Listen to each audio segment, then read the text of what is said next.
Hiya, I'm Henny and I'm going to be talking to you today about ear hygiene.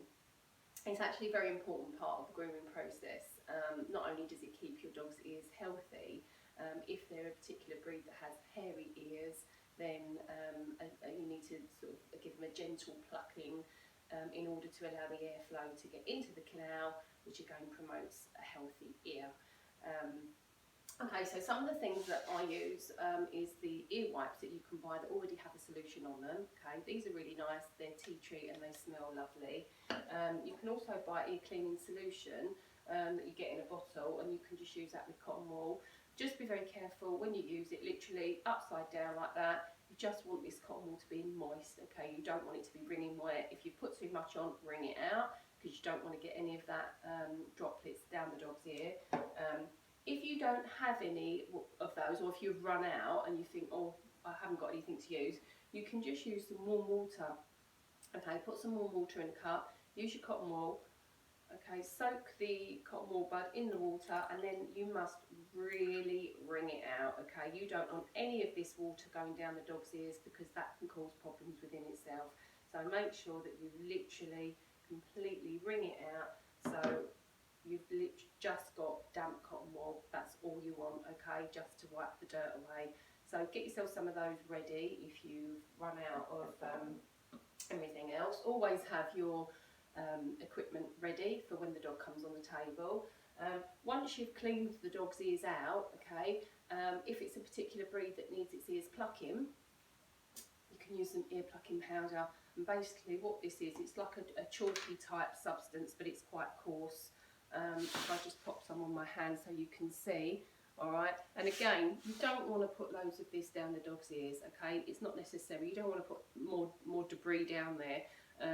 So you literally, you put some, rub it onto your fingers like so, okay, and then you're going to rub it on the inside of the ear. And what this does, it just soaks up some of the oil, okay, if they've got particularly greasy ears, and it just aids the grip. Which makes it easier for you and less painful for the dog. Okay, so that's very handy to have some of that in your grooming parlour. So I've got two dogs. I've got a Poodle and a Border Terrier, which is quite nice. So I've got a wire coat and a wool coat. So it'd be quite nice for you to have a little look inside the ears, just so that you can compare the difference. So some coat types in particular would be drop coat, wire, wool. Those three coat types most definitely will always need to have their ears plucked. However, that said, you could have two dogs of the same coat type, for example, two poodles. One of them may not have that much hair growth in the ear at all, whereas the other one will need doing on a regular basis. So always check the breed individually, okay, and then you can sort of assess it and make your decision from there. So I'll show you on my dogs just to give you a little demonstration. Here we have inside a poodle's ear. So this is before cleaning and plucking. As you can see, there's some ear dirt there and it's a little bit hairy. Here you see a lovely clean ear. So there's just enough hair left in order to protect the ear from any daily dirt and debris. Yeah, it's clear enough to let the air flow inside the ear canal. Okay, so this is Rupa. She's a standard poodle. Her coat type is wool, so she does have to have her ears plucked on a regular basis. I started doing it sort of every few days when I got her from 8 weeks, just to get her used to the process. So that is something that you could advise owners if they was going to get a puppy with a wool coat, or indeed another breed that needs to have its ears plucked. And then after that, keep on top of it weekly once she's used to it.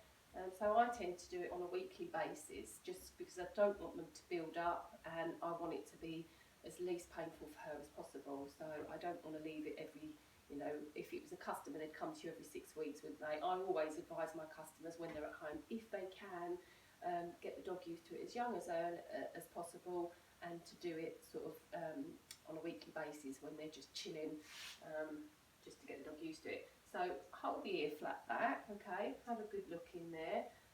What we're checking for when we're looking in ears is any discharge, any have a smell. If it's anything other than that usual sort of doggy smell, then there might be something going on there. You're looking for any sort of discharge, any abnormalities.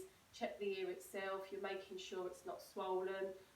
There's no foreign bodies down there. There's nothing there that shouldn't be, okay, other than a little bit of ear dirt and maybe some hair.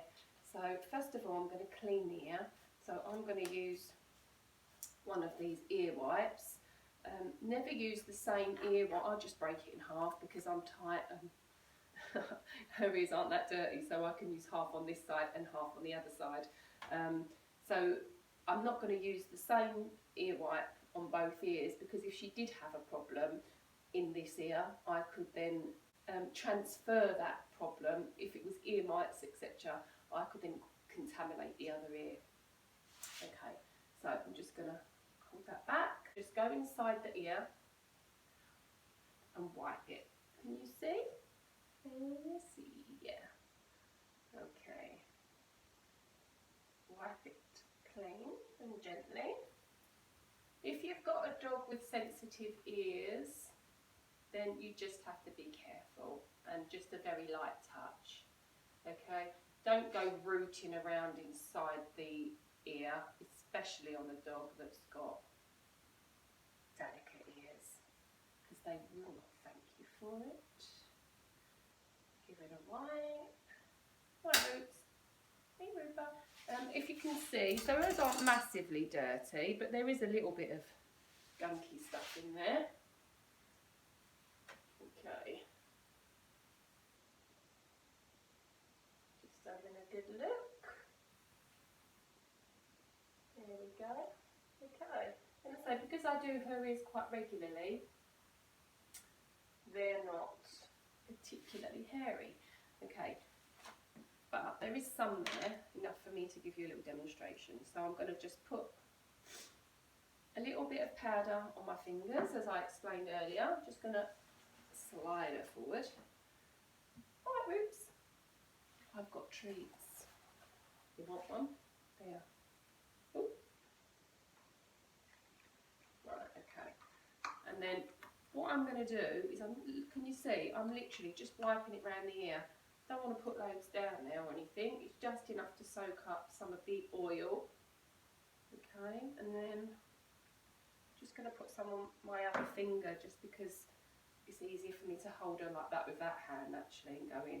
And then I'm just going to grab a little bit at a time. If you grab too much, it's actually going to be painful for her, and I don't want that. Shh, shh, shh. It's all right, good girl. Good girl. Good girl, Boots. She's a good girl. Yeah, she's a good girl. Oh yeah. Right, okay. Can you see can you see that dropping to the floor? So I'm not getting loads and loads out because they're not hairy, which is good because I'm doing it on a regular basis. And then you don't want to completely, you want to leave a little bit of hair in there. There you go, another little bit there. Because you want it to be able to protect the ear from any sort of debris going down there, but you want to allow enough, you want to pluck it enough so that you allow the airflow to get into the ear and down into the canal. Another thing, just to touch on the equipment that you can use. Now these are forceps, okay, these are ear forceps. I don't use them. Thankfully, I don't really have to. The last thing I want to do, and I would never recommend that you go rooting around in an ear, okay? You should never be digging down in the ear. However, if it was really greasy and you couldn't get it with your ear plucking powder or with your fingers, then you could literally just gently, you could grab the hair with the forceps and pull like that. Don't go down the ear with it. You are literally only taking the hair away from the outside of that ear, okay? Anything that's protruding outside the ear, that's all you're doing, okay? And now I'll show you on a Border Terrier. So take a look inside a Border Terrier's ear. They're not particularly hairy. At first impression you might think they're quite dirty, but if you take a closer look you can actually see those darker patches are just where he has different pigment colours there. Right, so this Stitch. He's my Border Terrier, and he's 11, aren't you, Stitch? Okay, so as you can see from the video footage, his ears aren't very hairy at all. They may appear to look a little bit dirty, but that's due to the pigment colouring, which are those darker patches there that you could see in the film. I'm going to take a piece of cotton wool. Okay, I've got 2 here, one for each ear that I prepared earlier, and I'm just going to give them a gentle wipe round like so. Good boy, Stitch. Okay, he's never had any problems with his ears. I'm very lucky there. He's never had any ear infections. He's a little bit sensitive with his ears, but he always has been. He's just a sensitive little bunny, aren't you? Yep, they're nice and clean. Okay, I've looked down the ear, there's nothing there. They smell nice and clean, and as you saw from the pictures, he hasn't got any excess hair there that needs plucking. So I'll just use a clean piece of cotton wool. Turn, baby, and then turn around, sweetheart, and then we'll just do the same on the other side. Give that a little wipe round, have a little look, and that's nice and clean as well, so that's good. If Stitch's ears did need plucking a little bit, and generally Border Terrier's ears may just need a little bit around the outside here if they're excessively hairy. Stitch's aren't, but if they were, then I'd just get some ear plucking powder and just gently take away the excess hair around that area. With other wire-haired breeds, for example your Schnauzer, they have very different hair, even though they come under the same coat type. They have quite excessive ear that will often grow sort of down towards the ear canal, so they need plucking more regularly. So like I said, you just have to assess each breed as it comes in and give the owner the appropriate advice. With regards to ear plucking, my golden rule is that if a dog shows excessive signs of discomfort, then I won't do it. It's a little bit different with puppies because obviously they are going to, not all of them, some of them take to it quite well, but sometimes they do show signs of discomfort when they're puppies. Obviously it's up to the groomer to give good advice to the owners, between the two of you to actually get the dog used to it, so in the long run hopefully they'll take to it quite nicely. So you do expect to see some elements of discomfort with the younger dogs as they get used to the process.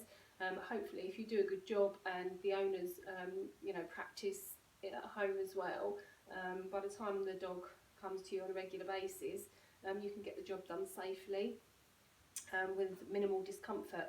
So if a dog does show signs of discomfort, then I'll tell the owner and I'll just say, look, I'm really sorry, the dog, it's just too uncomfortable for the dog and it's just not worth it. At the end of the day, my priority is to give the dog a haircut and make them feel comfortable and clean.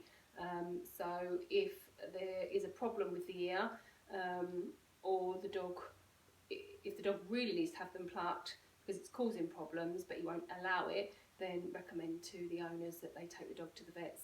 Get the vet to give them a good check over, they can have a look and make sure there's nothing going on, and if necessary maybe give some sedation, which will get the job done safely and it'll be much kinder for the dog. Okay, so that's my tips on ear hygiene. I hope you found it useful and thanks for watching.